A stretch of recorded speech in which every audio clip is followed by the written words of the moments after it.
வணக்கம். இது உங்கள் சுபாஷ் சந்தர். சில நாட்களுக்கு முன் எங்களுடைய குடும்ப நண்பர் ஒருவர் இந்த வாட்ஸ்அப் மெசேஜை எனக்கு ஃபார்வேர்ட் செய்திருந்தார். நான் படித்ததும் நிச்சயமாக உங்கள் அனைவருக்கும் என்னை போல் எங்கோ நம் மனதை தொடும் என்று நான் நம்புகிறேன். இதோ அந்த கடைசி பேனா. மதுரை மீனாட்சி கோவில் வாசல். பெரியசாமி, வயது 60. காலையில் 6 மணிக்கு கோவில் வாசலில் உட்கார்ந்துடுவார். முன்னாடி ஒரு துணி விரிப்பு, அதில் பேனா, பென்சில், அழிப்பான், அதாவது ரப்பர், காம்பஸ், பிளாட்ஃபார்ம் கடை. ஆனால் வியாபாரம் என்னவோ இல்லை. பெரியசாமிக்கு ஒரு விதி. யார் பேனா கேட்டாலும் முதல்ல ஒரு கேள்வி கேட்பார். தம்பி, பரீட்சையா? என்னம்மா பரீட்சையா என்று. ஆமாம் தாத்தா, இன்னைக்கு கணக்கு பரீட்சை, பேனா மறந்துட்டேன். உடனே பெரியசாமி நல்ல பேனாவை எடுத்து கொடுப்பார். இந்தா, இது ராசியான பேனா, 100 மார்க் வாங்கிட்டு வா. காசு எவ்வளோ தாத்தா என்று அந்த மாணவன் கேட்பார். காசு அப்புறம், முதல்ல பரீட்சை எழுது, மார்க் வந்து சொல்லு, அப்புறம் காசு தா என்பார் தாத்தா. பிள்ளைங்க சிரிச்சுக்கிட்டே ஓடிடும், திரும்பி வராது. பெரியசாமி கேட்கவும் மாட்டார். மனைவி தங்கம் திட்டுவா. யோ பைத்தியமா உனக்கு? பேனா 1 10 ரூபா, இப்படி சும்மா கொடுத்தா நாம் என்ன திங்க? வாடகை யார் கட்டுவா? பெரியசாமி பழைய டைரி எடுப்பார். அதில் தேதி வாரியாக எழுதியிருப்பார். 12/3/2010 ரமேஷ் கணக்கு பரீட்சை, பேனா பாக்கி. 5/6/2011 சுமதி ஹிந்தி பரீட்சை, பேனா பாக்கி. 9/10/2012 பிந்து கணக்கு பரீட்சை, பேனா பாக்கி. 18/9/2013 முருகேசன் 10வது பப்ளிக் எக்ஸாம், பேனா பாக்கி. இப்படி எழுதி வைத்திருக்கிறார். டைரி முழுக்க பாக்கி. கூட்டி பார்த்தா 3000 சொச்சம் பேனா, 30,000 ரூபாய் அந்த காலத்திலே. இதை பாரு தங்கம், இது பாக்கி இல்லை, முதலீடு. ஒரு நாள் வரும், தங்கம் தலையில் அடிச்சுக்குவா, உன் முதலீடு மண்ணா போகுது, வயசாயிடுச்சு, இனிமேல் யார் வரப்போறா? காலம் காத்திருக்கவில்லை.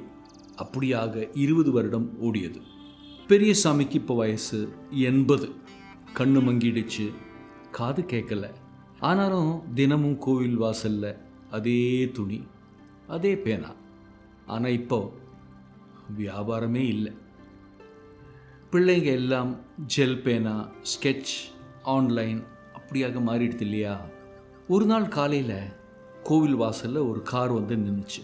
உள்ளே இருந்து ஒருத்தர் இறங்கினார். வயசு ஒரு 35 இருக்கும்.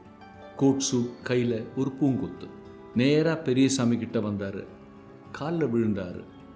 தாத்தா, என்ன தெரியுதா என்று கேட்டார். பெரியசாமி கண்ணை கசக்கினார்.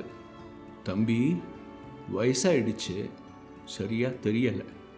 தாத்தா, 18 வருஷம் முன்னாடி 10வது பப்ளிக் எக்ஸாம் கணக்கு பரீட்சை அன்னைக்கு காலையில் நான் அழுதுகிட்டே வந்தேன். பேனா உடைஞ்சு போச்சு, வீட்டில் காசு இல்லை.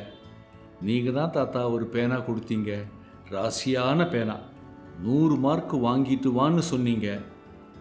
காசே கேட்கல. பெரியசாமிக்கு லேசாக ஞாபகம் வந்துச்சு. தம்பி, நீ? நான் தாத்தா முருகேசன்.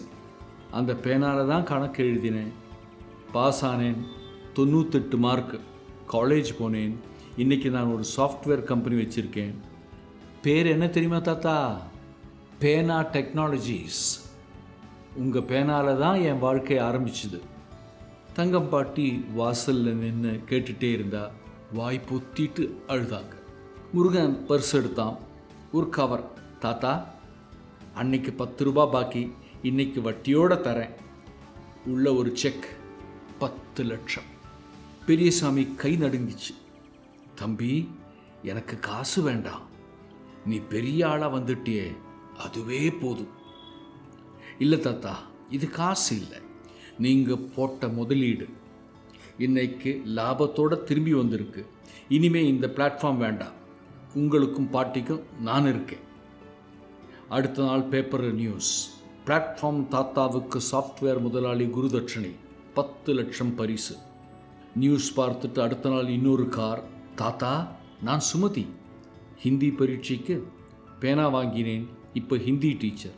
அப்படி பிந்து, முருகன், டேவிட், ரகு என்று பல பேர் வந்தார்கள். அடுத்து ரமேஷ் வந்தார், தாத்தா இப்போ நான் ஆடிட்டர், உங்கள் பேனா தான் என் முதல் பேலன்ஸ் ஷீட் எழுதிச்சு. ஒரு வாரம் கோவில் வாசல் கல்யாண வீடு மாதிரி ஆயிடுச்சு. டாக்டர், இன்ஜினியர், கலெக்டர், போலீஸ் எல்லாரும் வரிசையில் வந்து பெரியசாமி காலில் விழுந்தாங்க. கையில் பூ, பழம், கவர். தங்கம் பாட்டி பழைய டைரி எடுத்தாங்க. 3000 பேர், பாக்கி 30,000. ஆனால் இப்போ வந்திருக்கு 3 கோடிக்கு மேல். பெரியசாமி அழுதுகிட்டே சொன்னார், தங்கம் நான் சொன்னேன்ல இது பாக்கி இல்லைன்னு, இது விதை, நான் விதைச்சேன், இன்னைக்கு காடாக வளர்ந்து நிற்குது. இன்னைக்கு மீனாட்சி கோவில் வாசலில் ஒரு பெரிய கடை இருக்கு, பேரு பெரியசாமி பேனா அங்காடி. வாடகை இல்லை, முருகேசன் வாங்கி கொடுத்துட்டான். கடையில் போர்டு, இங்கே பரீட்சை எழுத போகிற பிள்ளைகளுக்கு பேனா இலவசம், மார்க் வந்து சொன்னால் மட்டும் போதும், காசு அப்புறம். கீழே சின்னதாக ஒரு வரி, ஒரு 10 ரூபா பேனா ஒரு உயிரோட வாழ்க்கையே மாற்றும், நம்புங்க. இப்போ அந்த கடையை நடத்துறது யார் தெரியுமா? முருகேசன், சாஃப்ட்வேர் கம்பெனி முதலாளி. வாரத்தில் 2 நாள் கோட் சூட் கழட்டி வச்சுட்டு கடையில் உட்கார்ந்து பிள்ளைகளுக்கு பேனா கொடுக்குறார். தம்பி இது ராசியான பேனா, 100 மார்க் வாங்கிட்டு வா. நீ கொடுக்கறது பேனா இல்லை, நம்பிக்கை. அந்த நம்பிக்கை ஒரு நாள் உன் காலில் வந்து விழும். அன்னைக்கு தெரியும் நீ ஏழை இல்லைன்னு, நீதான் பெரிய பணக்காரன். ஸ்ரீவத்சன் ரகுநாதன் என்பவரின் பதிவிலிருந்து எனக்கு கிடைத்த வாட்ஸ்அப் மெசேஜில் உங்களிடம் பகிர்ந்து கொள்வது உங்கள் சுபாஷ் சந்தர். காரணம், படித்தவுடன் நெஞ்சம் நெகிழ்ந்து விட்டது. அந்த நண்பருக்கும் மிக்க நன்றி. வாழ்க வளமுடன். வணக்கம்.